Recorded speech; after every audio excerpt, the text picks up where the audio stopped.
सुरुचि का अर्थ होता है अपनी रुचि से चलने वाली, दूसरे की मानने वाली नहीं। हर चीज में अपनी चलाना, हर चीज में अपनी चलाना। कई नारियां होती हैं, अगर पति कहेगा कि आज मटर पनीर बनाना तो बोले नहीं खिचड़ी बनेगी। पति कहेगा आज पराठे खाने की इच्छा नहीं, रोटी बनेगी। हमारे गुरुदेव सुनाया करते हैं, एक पत्नी थी, पति की वो उल्टी चलती थी, उल्टी जो भी पति का उल्टा। पति बेचारा समझा के परेशान हो गया। एक दिन ऐसी कथा चल रही थी, बोले चलो कोकिल बाबा कथा में चलेंगे। पत्नी बोले हम तो बिल्कुल न जाएंगे। पति बेचारा आ गया, आकर के महाराज जी को सुनाया, गुरुदेव हमारी पत्नी बड़ी उल्टी चलती, क्या करूं, कुछ उपाय बताओ। बोले उपाय बताऊं? बोले हाँ। कान में उपाय बता दिया।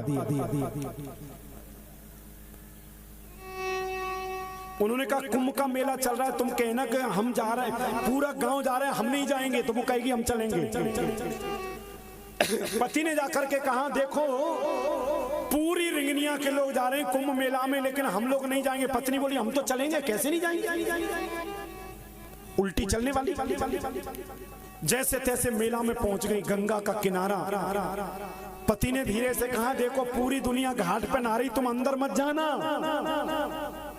अब उल्टी तो चलने वाली थी, उसने कहा अच्छा तुम मुझसे कह रहे हो घाट पे नहाना। उसने लगाई छलांग, और जैसे ही छलांग लगाई तो गंगा जी में बह गए। अब बोली बचा बचा। पति बोला मैं बिल्कुल न बचाऊं, मुझे तो मंत्र महाराज जी ने बताया, मैं बिल्कुल नहीं बचाने वाला। थोड़ी देर में बहती बहती चली गई, पता ही नहीं। अब मान लो इधर से गंगा जी आ रही, इधर जा रही है। थोड़ी देर में सोचा चलो ढूंढ लेते हैं। तो अगर गंगा जी इधर से आ रही तो बह के किधर जाएंगी? इधर। अब वो इधर ढूंढ रहे उल्टे। किसी ने कहा क्या कर रहे? बोले पत्नी ढूंढ रहे, बह गई है। बोले पागल, बह के इधर गई होगी। बोले नहीं वो उल्टी चलती थी, वो इधर गई होगी। प्रेम से बोलेंगे राधे राधे।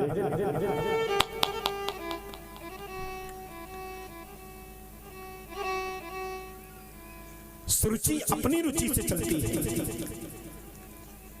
उत्तान पाद आज घर लेकर के आया तो पहले ही दिन उसने बड़ा आतंक कर दिया। माता सुनीति को देख करके कहती अगर ये घर में रहेंगी तो हम बिल्कुल नहीं रहेंगे, और मुझे घर में रखना तो इनको निकाल के बाहर कर दो। माता सुनीति ने चरण पकड़ लिए, कहा बहन घर की बात घर में बनी रहे तो अच्छी है, अगर दरवाजे के बाहर जाएगी तो पूरे मोहल्ले में हमारी बदनामी होगी। इसलिए हम चाहते हैं हम आपका भोजन बना देंगे, आपके कमरे की झाड़ू पोंछा कर देंगे, सारा कार्य हम कर देंगे, लेकिन हमको घर में रहने दो, तुम भी आराम से रहो। हम पिताजी और माताजी के पास रह जाएंगे महलों के अंदर, हम कभी भी उत्तान पाद के पास झकने ना आएंगे, लेकिन तुम घर में रहो।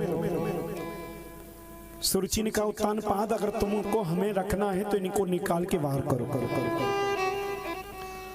इतने में मनु जी महाराज आए, उन्होंने कहा सुनो मेरे बेटे ने पहले तो गलत किया है और गलत कर भी लिया है, तो आप महलों में रहिए, सारा अधिकार तुमको मिलेगा, लेकिन मेरी छोटी बड़ी बेटी को निकालने की जरूरत नहीं। मेरा छोटा सा नाती है, कहां जाएंगे?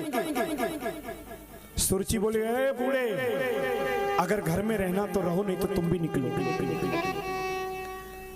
माता सुनीति ने आज बाबा के पांव पकड़ लिए, कहा पिताजी अब मत बोलो, ये उदंड नारी है, वो आपका अपमान कर देगी, और आपका अपमान करेगी तो मैं सहन नहीं कर सकती। पिताजी माताजी आप मत बोलिए। आज माता सुनीति ध्रुव जी का हाथ पकड़ा और जंगल की तरफ चली गई।